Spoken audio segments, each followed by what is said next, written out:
A história dos papas da Igreja Católica está manchada por crimes, traições, segredos e mistérios. Muitos teólogos falam sobre uma batalha no interior da instituição que está acontecendo há séculos. E os sumos pontífices não estariam livres dessas lutas. La Santa Sede e la Curia Romana avevano degli enormi problemi interni. Quais são os crimes e os pecados que ficaram escondidos no Vaticano durante séculos e que agora estão vindo à tona? Alguns sacerdotes cometeram um delito terrível de pedofilia. E isso acabou manchando a imagem da igreja pelo fato de que se tentou esconder. Papa Benedetto XVI potesse finire in un attentato. Como se estabelece a estrutura de poder destes homens que governam a fé de milhões de pessoas ao redor do mundo? La Chiesa Cattolica, attraverso i secoli, si dà una struttura monarchica, imperiale, in cui il Papa comanda su tutti.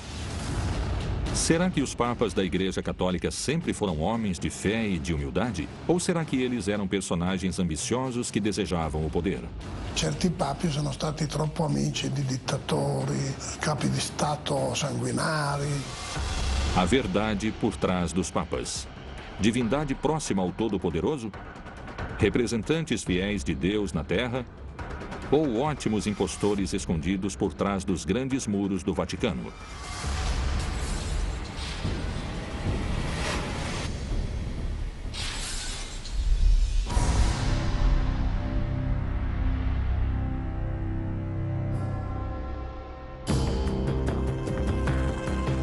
Atualmente, a Igreja Católica é uma das religiões com mais fiéis ao redor do mundo. Bilhões de pessoas professam sua fé, abraçando os ensinamentos do Novo Testamento e da interpretação que a instituição eclesiástica faz das Sagradas Escrituras. De que forma aconteceram os fatos pelos quais se passou da mensagem de um humilde e pobre campesino como Jesus aos papas da história do catolicismo? Pedro, segundo a tradição, foi o fundador. Ele foi o primeiro para quem Jesus Cristo confiou a criação da igreja. Jesus diz a este homem que se chamava Shimon Bar Yoná: a partir de agora você será pedra. O nome Pedro nasce naquele momento. Pedro é uma palavra derivada do grego e quer dizer pedra. E você será a base da minha comunidade, em grego, eclésia. E é de lá que a palavra igreja nasceu. Te darei as chaves do reino dos céus. E, portanto, tudo o que proibires na terra será proibido no céu. Tudo o que permitires na terra será permitido no céu. Desde o início da origem do movimento de Jesus, se trata de uma mensagem que é dirigida às pessoas que estão na margem. Isto é, às classes que não estão associadas com o poder. Isso é o que caracteriza Jesus. Pedro vai ser considerado tradicionalmente como o primeiro bispo de Roma, porque ele foi o primeiro que ficou à frente da comunidade clandestina dos crentes. Entre os anos 303 e 311, os cristãos sofreram a mais sangrenta perseguição oficial do Império. Que tipo de mensagem Jesus proclamava que era capaz de alterar até as maiores autoridades do Império entre os romanos? Essa é uma mensagem dirigida ao povo, dirigida às prostitutas, dirigida às mulheres, dirigido precisamente àqueles que eram rejeitados pela igreja. Também está dirigida àqueles que não eram beneficiados pelo poder, e era exatamente por isso que era claro o perigo que um movimento como o de Jesus representava para as classes governantes. Nas primeiras épocas, esses crentes de Jesus eram os hereges com os quais iriam brigar, iriam lutar. Longe de silenciar a fé cristã, essa perseguição outorgou um caráter heróico aos apóstolos. E seu martírio conseguiu alimentar essa nova fé que foi se estendendo rapidamente por todo o Império Romano. No ano 313, o imperador romano chamado Constantino disse: a partir de hoje está permitido ser cristão.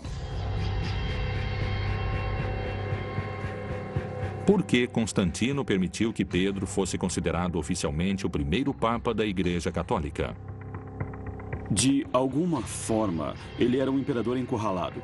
Encurralado pelas guerras internas, por todo aquele ciúme que estava por trás do império. E ele mesmo percebeu a besteira que foi perseguir os cristãos. Ele percebeu o que ele devia fazer com toda essa fé crescendo, com toda essa mensagem tão rara, tão estranha. Essa fé que ele e todo mundo deveria seguir e, mais que tudo, oficializá-la. Quais foram as reformas, pactos ou estratégia que Constantino utilizou para aceitar o catolicismo como religião oficial dentro do Império? O melhor era dizer que Constantino tinha se convertido, porque assim o trabalho seria mais fácil e ele poderia ter mais poder com os povos que tinham essa fé. Ele se aproximou dos grupos cristãos, ele conviveu com eles. E ele usou muito da ideologia deles, muito da teologia deles para fazer a sua. Teoricamente, o cristianismo poderia não ter nascido, mas nasceu e ficou. Não podemos esquecer que hoje, aproximadamente 2 bilhões de pessoas. Repito, 2 bilhões de pessoas são de origem cristã, apesar de continuarem sendo crentes ou não. Como foi que um filho de um carpinteiro que pregava descalço acabou sendo representado por autoridades de grande poder econômico que estão rodeadas de luxos? Que menções a estas figuras podem ser encontradas dentro das páginas do livro sagrado? Não existem menções sobre o papado. As menções que o papado diz que existem são ambíguas. O fato de Jesus dar as chaves do reino dos céus, o fato de Jesus escolher ele por cima dos outros discípulos. Bom, isso é uma construção papal da origem do papado. Mas quando eu leio a Bíblia, eu não tenho motivos para pensar que precisa existir o Estado do Vaticano. Como se introduziu a figura do Papa e de que forma ele era eleito? Durante os primeiros 3 séculos do desenvolvimento do cristianismo, eram escolhidos, vamos dizer, essas pessoas que mereciam respeito para dirigir a todos. Eles se chamavam de papas. Mas isso era um apelido carinhoso, sabe? Esse nome não implicava o sentido de autoridade que adotou mais tarde. Quando se constrói o papado? Esse é um fenômeno antigo e medieval. Não tem nada a ver com Jesus. Não tem nada a ver com o cristianismo inicial. É um fenômeno posterior. Il grande passaggio interviene nel IV secolo d.C., quando il cristianesimo, che era una religione perseguitata, diventa religione di Stato. Nel momento in cui diventa come uno Stato, assume moltissime caratteristiche dell'impero romano. O cristianismo nasce do Império Romano. O Império Romano era uma sociedade hierárquica. Ela não nasceu do nada. As pessoas que faziam parte desse cristianismo, que o criaram, eram aqueles que viviam numa sociedade hierárquica. Então, é mentira o que se diz dela ter sido pura, até que o Estado romano a absorveu e a perverteu. E nel Medioevo abbiamo dei papi come Gregorio VII, sotto cui c'è un documento che si chiama Dictatus Papae, in cui si afferma che il Papa è superiore a tutti i monarchi della terra. Ecco perché c'è il triregno, questa specie di corona che ha 3 corone per dimostrare che il Papa è superiore ai re ed è superiore agli imperatori. Altri papi come Innocenzo III proclamano la superiorità del Papa su tutti i regni del mondo. O imperador em Roma era conhecido como Il Pontífice Máximo, a máxima ponte com a divindade.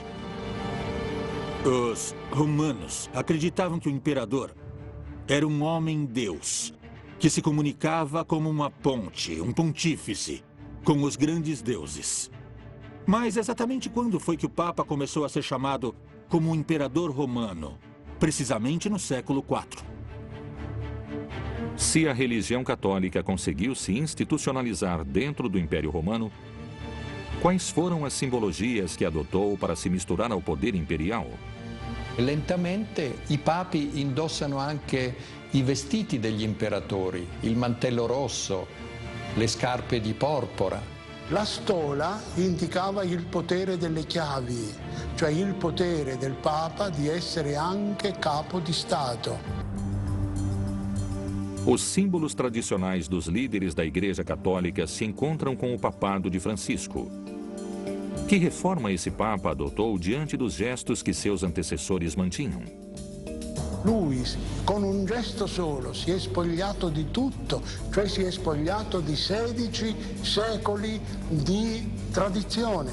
La faccia funerea, bianca e trasudante sudore del cerimoniere che aveva in braccio la stola del Papa.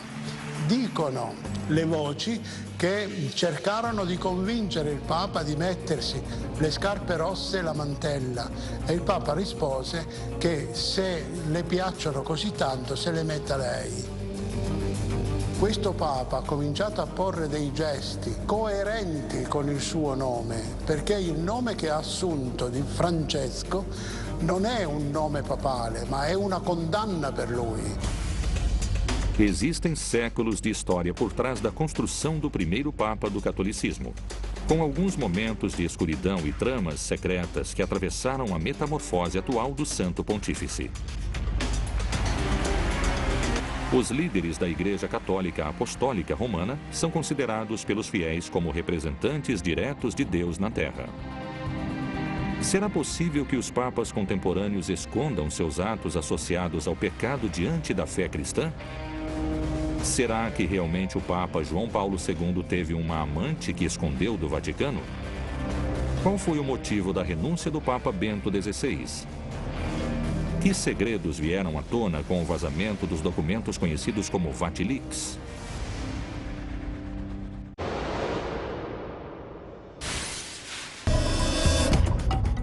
O Papa representa na religião católica a máxima autoridade religiosa. Abaixo dele se estende uma corrente hierárquica de cardeais, bispos e sacerdotes que chega a todos os cantos do planeta.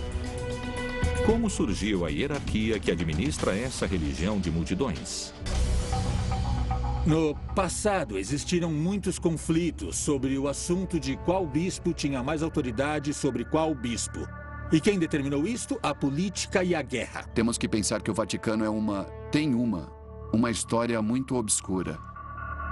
O nascimento do Estado do Vaticano e a eleição de distintos papas foram documentados através da história. É assim que surgem versões sangrentas, carregadas de mistério, traição e lutas pelo poder. Será que se atentou contra a vida de um papa dentro da própria religião? Será que se cometeram crimes e tentativas de assassinato contra a figura mais importante e venerada da religião católica? O papado é a estrutura existente mais velha que há. Parece uma sequência de indivíduos, com defeitos e qualidades. Bonifácio VIII, de alguma forma, foi o maior exemplo de papa entre os papas medievais. Ele foi acusado de vender e de comprar cargos, até o ponto de ele acabar sofrendo um atentado. E Formoso fez parte de um dos episódios mais originais da história pontifícia. Quando ele morreu, o Papa sucessor o tirou do sepulcro e o fez enfrentar um julgamento. Todas as decisões de Formoso se anularam e o cadáver de Formoso foi jogado no rio Tibre. Estevão também não terminou muito bem. Os opositores dessa época, no movimento pendular político, levaram ele à cadeia e, aparentemente, ele foi esganado pelos próprios carcereiros. Com João aconteceu a mesma coisa. Ele foi educado, aparentemente bem educado, para ter uma vida mais laica. Aos 18 anos, quando foi eleito Papa, João, evidentemente, não tinha muita vocação sacerdotal e ele foi facilmente vítima de difamações, não é? Então, ele ficou conhecido na história como o Papa da Vida Libertina. Sabe-se que ele morreu precisamente no meio de uma orgia. Esse é um bom exemplo do que implicaram as mudanças do pontificado naquele período tão complicado que eu acabei de falar. Tiveram muitos papas que estavam afastados do povo. A tradição de tentar se aproximar do povo começou com João Paulo I e lhe custou a vida. O Papa João Paulo II tentou e por isso sofreu um atentado. E ele foi colocado no Papa Móvel. Se cometeram crimes e tentativas de assassinato contra a figura mais importante e venerada da religião católica, quais foram os casos mais relevantes da história papal associados a possíveis homicídios? Sabemos que João Paulo I foi um homem muito comprometido na sua época de sacerdote com as causas sociais. E ele questionou de uma maneira muito dura a obra criada por Pio XII, que era o aparelho financeiro do Vaticano. Este questionamento fez com que ele morresse.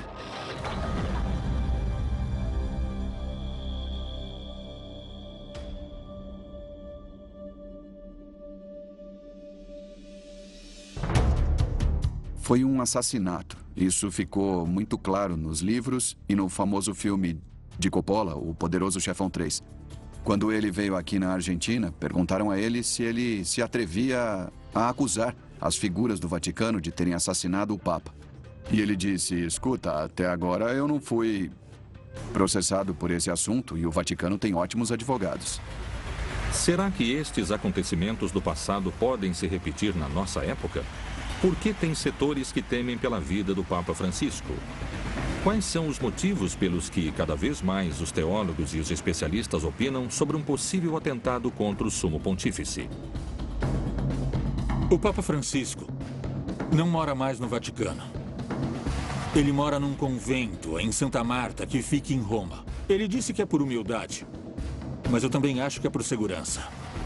Porque ele está mexendo com interesses muito poderosos. Então é possível que eles tentem machucá-lo de alguma maneira ou fazer com que ele mude suas políticas. Os setores que estiveram numa crise profunda estão enfrentando Francisco. Inclusive, esses setores falam, Francisco, você é um papa herético. Essas são as proporções. Na verdade, ele está escolhendo muitos cardeais que vão votar quando ele morrer para que o próximo papa continue com essa linha liberal. Então agora existe uma luta de poder. Há muitas resistências, muitas sabotagens. Sabotagens que vieram à tona. Existem setores da intelectualidade conservadora e meios de comunicação que o questionam. Mas Francisco não amoleceu. Ele se sente sozinho. Existem movimentações muito fortes na igreja contra Francisco e há poder dentro da igreja. Se tem uma pessoa que resolveu terminar com toda essa máfia, ele sabe que isso pode ter um preço alto e perder a vida. Assassinatos, tentativas, crimes, traições e muitas teorias conspiradoras parecem estar alojadas dentro da Cúria Papal ao longo da sua grande história. Mas não só morte e crimes estão escritos nessas páginas. Que mistérios escondeu a figura do Papa João Paulo II? Ele teve um romance com uma mulher enquanto exercia o papado?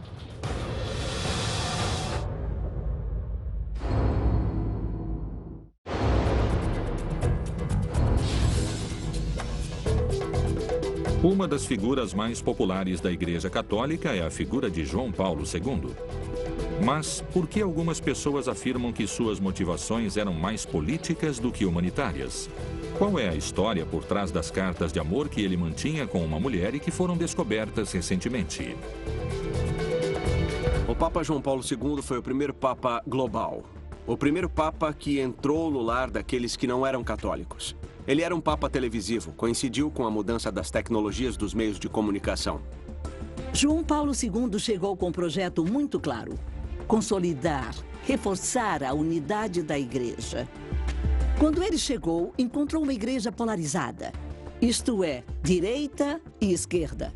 E quis deixar claro que existia uma só igreja. Giovanni Paolo II, nel 2000, aveva pronunciato il grande atto di pentimento per gli errori e gli orrori commessi dalla Chiesa Cattolica attraverso i secoli, l'antisemitismo, le guerre di religione, l'Inquisizione. E Giovanni Paolo II aveva riunito nel 1986 ad Assisi tutti i capi delle religioni mondiali per pregare insieme per la pace. Queste cose avevano destabilizzato i conservatori che quindi volevano di nuovo un papato più tradizionalista.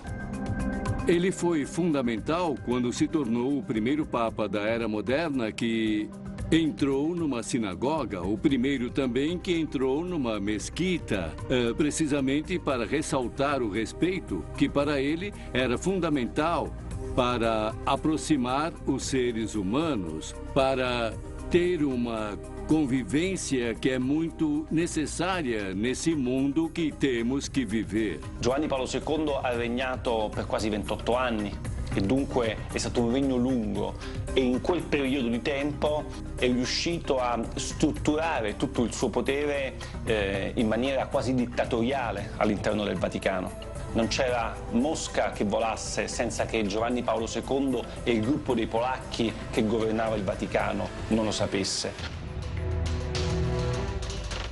A figura do Papa João Paulo II é considerada por muitas pessoas como uma das mais lembradas de toda a história. Mas também existem pessoas que eram contra seus vínculos e contra sua influência política. Um objetivo fundamental para João Paulo II na década dos anos 80 era o de lutar contra o comunismo em todos os lugares, em todos os espaços.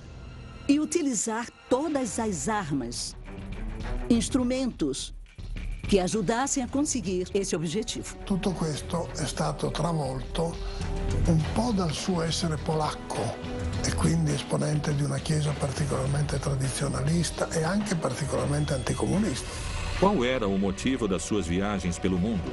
Será que elas tinham um objetivo humanitário? Ou, como algumas pessoas acham, o que ele realmente queria era influência e poder político?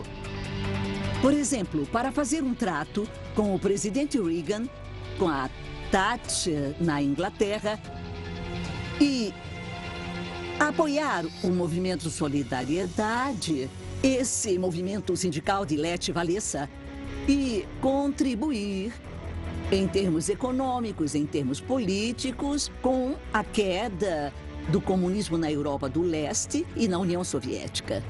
E para conseguir isso, desenvolveu uma atividade política e diplomática que vai explicar suas viagens pelo mundo com entrevistas com líderes políticos, com pessoas muito influentes e muito importantes para trabalhar, minar as bases do comunismo, que para ele era o inimigo principal. Não só seus vínculos políticos fariam sombra e começaria um debate sobre a imagem de João Paulo II. Sua imagem também ficaria embaçada por aqueles que afirmam a hipótese de que ele teria tido uma amante durante alguns anos. Recentemente, foram encontradas 350 cartas escritas entre João Paulo II e uma filósofa polaco-americana que se chamava Anna Teresa Timieniecka. As cartas entre Ana Teresa e João Paulo II fazem parte de uma tradição eclesiástica muito antiga. São Paulo foi acompanhado por Santa Cleta. Não conhecemos estes textos porque eles foram excomungados pela Igreja no ano 325. São João da Cruz e Santa Teresa de Ávila eram outro casal dentro da tradição eclesiástica que mantinham uma comunicação epistolar muito rica. E não é só isso, mas também romântica, era de parceiros. Eu acredito que essas cartas são reais, são verdadeiras, porque elas foram levadas em conta durante o processo. Essa correspondência demonstra, de um lado, o grande respeito do Papa João Paulo II diante da figura da mulher. Isto é, ter uma amiga com quem ele se correspondia não significa querer fazer sexo. Para uma sociedade que continua associando sexo com pecado, a relação erótica com o mal, quase sempre espera que essas figuras religiosas fiquem totalmente afastadas das paixões humanas. E eu acho que o que aconteceu entre Ana Teresa e o Papa João Paulo II era amor. E o amor não necessariamente tem sexo, só tem amor. Eu lembro que eles falavam sobre assuntos teológicos, falavam sobre assuntos filosóficos. E numa das últimas cartas que João Paulo II escreveu, ele lhe deu um escapulário da Nossa Senhora do Carmo. Eu não sei se essa mulher era crente ou não, De qualquer jeito, se demonstrou uma relação de um nível muito elevado. Numa das cartas enviadas no ano de 1976, João Paulo II escreveu: Minha querida Teresa, recebi as 3 cartas. Você escreve sobre sentir-se despedaçada, mas não consigo encontrar nenhuma resposta para essas palavras. E numa carta do dia 10 de setembro de 1976, ele lhe enviou um escapulário e escreveu: É a dimensão em que a aceito e a sinto em todos os lugares e situações, quando você está perto e quando está longe. Me lo augurerei per loro di nuovo, cioè siccome non ci vedrei niente di male o di deprecabile, se è successo tanto meglio, ma di più. Que João Paulo II tivesse uma amante, eu considero uma coisa de fábulas, uma coisa absolutamente impossível. Com muitas opiniões divididas, a verdade sobre o relacionamento deles continuará sendo um mistério. Mais importante do que a polêmica, o Papa João Paulo II se tornou um personagem que atravessou fronteiras e que construiu pontes interreligiosas. É por isso que ele foi canonizado alguns anos antes da sua morte. Quem viria depois dele? Una volta morto l'imperatore e una volta eletto un papa più fragile e meno carismatico di Giovanni Paolo II, cioè Benedetto XVI, tutte le lotte e gli asti per la gestione del potere, per il controllo delle ricchezze economiche, per il controllo degli appalti, oltre a scontri dottrinari, sono esplosi. O que se conhece realmente sobre o papado de Bento XVI? Quais foram as motivações da sua renúncia? Que escândalos se encontraram no vazamento dos famosos documentos secretos conhecidos como Vatilix?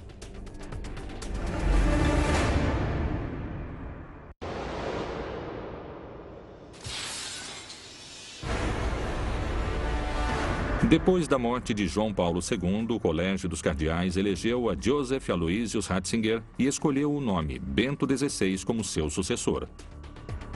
Com este Papa, estourou um dos maiores escândalos dos últimos tempos do Vaticano: a revelação dos documentos secretos que mostraram corrupção e lavagem de dinheiro, mundialmente conhecidos como Vatilix.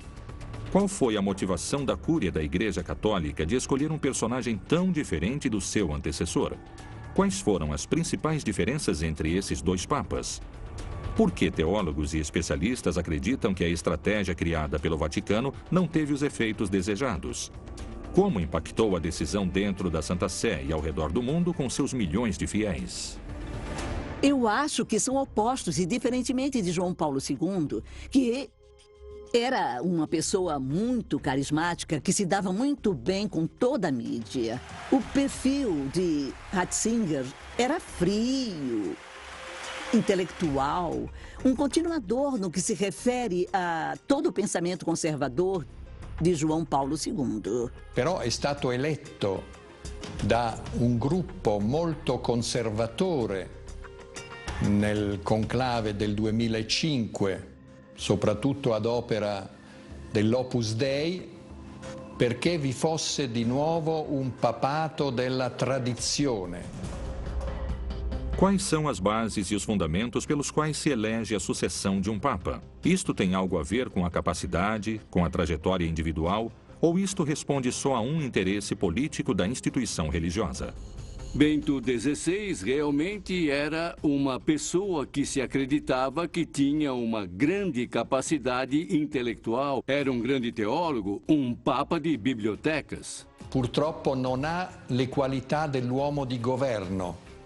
Non è un leader politico e bisogna essere anche politici se si è papi.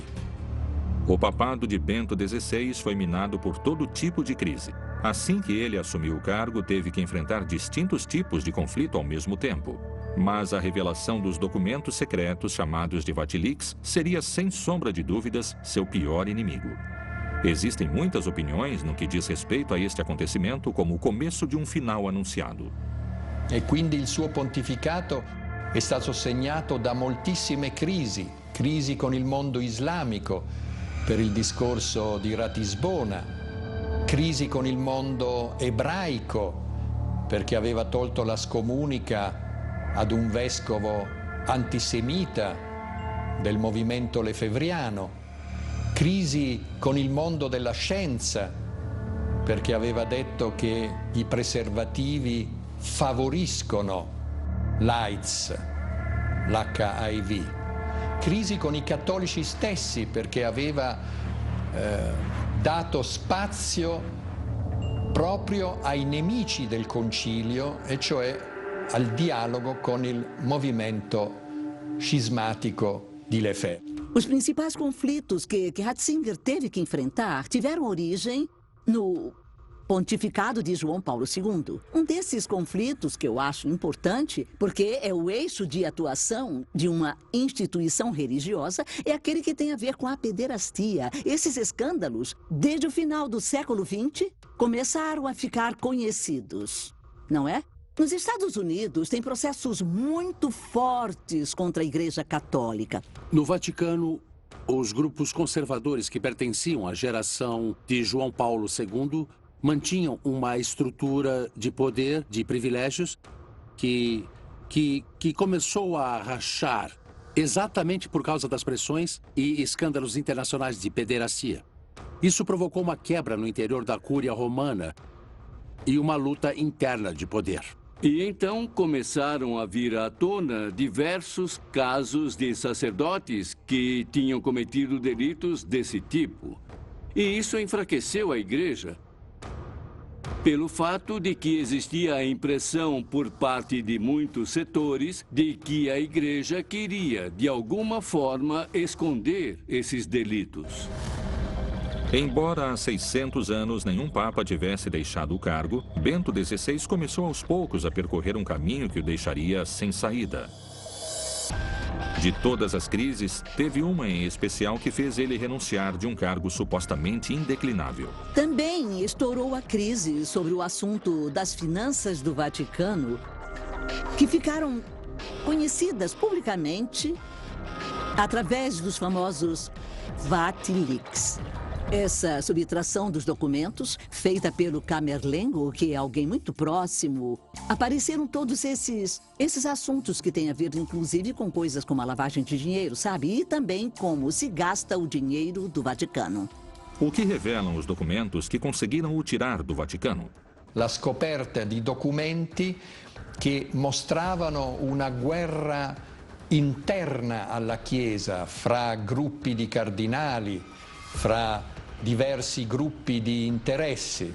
I documenti più importanti sono 3 o 4, più rilevanti dal punto di vista giornalistico dell'opinione pubblica. Alcune lettere sono le lettere che Viganò, che al tempo era il segretario del governatorato del Vaticano, un monsignore molto importante, spediva all'allora segretario di Stato Tarcisio Bertone per spiegare che c'erano stati, a suo parere, dei gravi atti di corruzione all'interno del Vaticano. O dinheiro do Vaticano, ele está, inclusive, investido em empresas que, por exemplo, fabricam anticoncepcionais. Esse é o exemplo, sabe? Empresas que são usadas para a lavagem de dinheiro. São instituições onde há pouca transparência e onde não se cumprem as regras que outras instituições devem cumprir, outras instituições financeiras internacionais. Veio à tona uma grande quantidade de propriedades urbanas que o Vaticano tem em Roma, e essas propriedades em Roma são utilizadas de acordo com vontades particulares. Houve uma luta de poder? Alguém traiu Bento XVI para motivá-lo a sair do cargo? Ou isso foi uma decisão pessoal? De que forma o Papa reagiu diante desse escândalo que aconteceu dentro da Santa Sé? Esse foi um grande desafio que Bento XVI teve que enfrentar e muitas vezes sua reação não foi enérgica o suficiente para satisfazer as necessidades que muitas pessoas tinham de ressaltar esse fenômeno, de fazê-lo vir à tona, de não escondê-lo e de lutar de forma eficaz, castigando todos os responsáveis. Ci sono stati dei documenti di Vatilix I addirittura in cui si ipotizzava che Papa Benedetto XVI potesse finire in un attentato e che lui sarebbe stato ucciso per far posto ad altri cardinali. Ovviamente lettere deliranti, però firmate da un vescovo importante al tempo del vescovo di Palermo, Paolo Romeo. No dia 28 de fevereiro de 2013, Bento XVI renunciou ao seu cargo como sumo pontífice da Igreja Católica. João Paulo II, que veio antes dele, tinha um problema muito grave de saúde, mas ele disse, não posso renunciar. E sua frase, a frase de João Paulo II era, Jesus não desceu da cruz, mesmo que ele estivesse passando por um problema muito grave. Mas Bento XVI disse não, mesmo que sua saúde ainda permitisse que ele continuasse no seu cargo.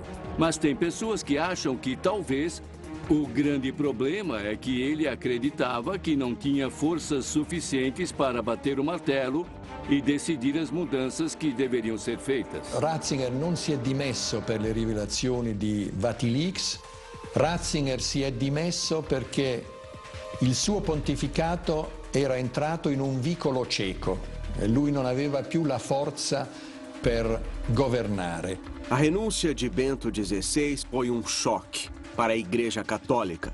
Foi um choque para a cultura que existia dentro do Vaticano e foi uma forma traumatizante de transmitir uma mensagem que tinha mudado a Igreja para sempre. Benedetto XVI è sicuramente un papa da ricordare, un ex papa che non era semplicemente il papa morto. E quindi secondo me è stata una decisione storicamente significativa che resta anche un problema per gli storici. Perché si è dimesso Benedetto XVI? Segundo alguns teólogos e eruditos no assunto, a eleição e a posterior coroação de cada sumo pontífice foi minuciosamente desenhada segundo as necessidades do contexto histórico da Igreja em cada período. Será que se errou ao eleger o Papa Bento XVI? Será que o Papa Francisco foi eleito para consertar isso? Quando elegeram Ratzinger, o Papa Bento XVI, na verdade eles elegeram Bergoglio. Mas Bergoglio não aceitou por algum motivo, isto é, o sucessor de Wojtyla era Bergoglio, mas fala-se que algo aconteceu e isso é o que se fala. E isso, de alguma forma, nunca foi negado por Bergoglio ou por Francisco. Naquele momento, os cardeais preferiram a opção de um Papa intelectual ao Papa Francisco. O Papa renunciou ao seu papel. Isso não acontecia há séculos. Um Papa como Bento XVI, doente, um Papa superado pela situação, um Papa deprimido, dava para ver na cara dele, um Papa derrotado. Tudo isso fez com que se reconsiderasse a estrutura da Igreja. Nesse momento, se determinou que a Igreja precisava de reformas. Era necessário que houvessem mudanças reais na vida da Igreja. E por isso, o perfil de Mário Bergoglio, que é um perfil profundamente sul-americano, próximo ao europeu jesuíta, ascende ao papado. Os motivos da renúncia de Bento XVI continuarão sendo motivo de debate. Será que o único ex-papa vivo na face da Terra tem a resposta histórica dos motivos da sua renúncia? Será que todos os documentos do Vatilix foram revelados? Ou será que há mais mistérios e traições, segredos e pecados que nunca conheceremos? Que coisas iriam mudar no Vaticano a partir da eleição do Papa Francisco?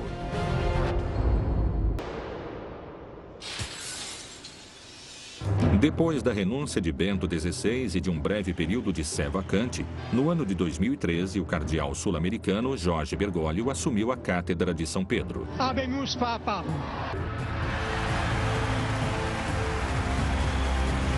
Nascido na Argentina, mas com ascendência italiana e com formação jesuíta, Bergoglio escolheu o nome Francisco e se tornou o primeiro papa latino-americano da história.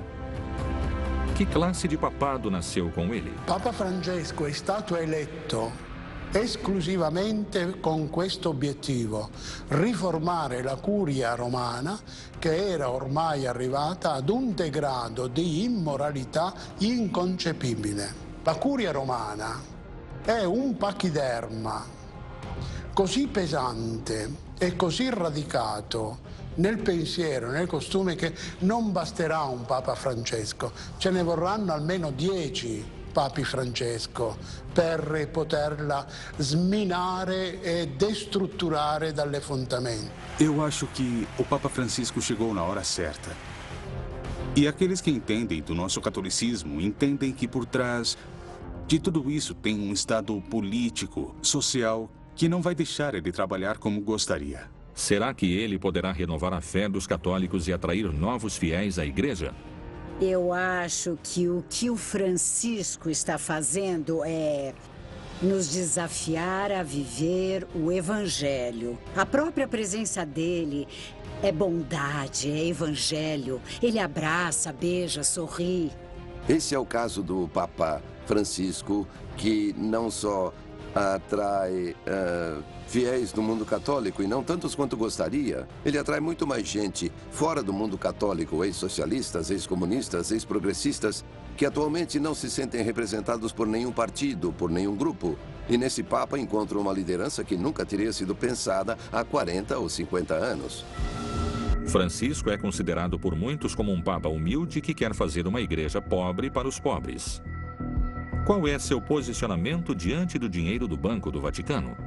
Francesco ha cercato e sta ancora cercando di portare avanti un'opera di pulizia per cacciare via dalla banca tutte le persone che non ne hanno diritto, e penso che un'opera di pulizia in effetti sia stata fatta. Tem vários gestos no pontificado de Francisco que vão entrar para a história.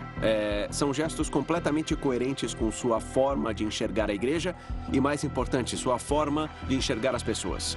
Um papa que para o Papa Móvel para abraçar os doentes, um papa que abraça os anciãos, um papa que responde tranquilamente aos jornalistas no avião.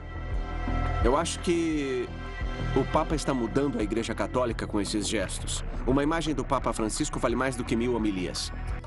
O Papa se aproxima aos assuntos da atualidade com um olhar conciliador. Será que esta é uma oportunidade de mudança para a Igreja?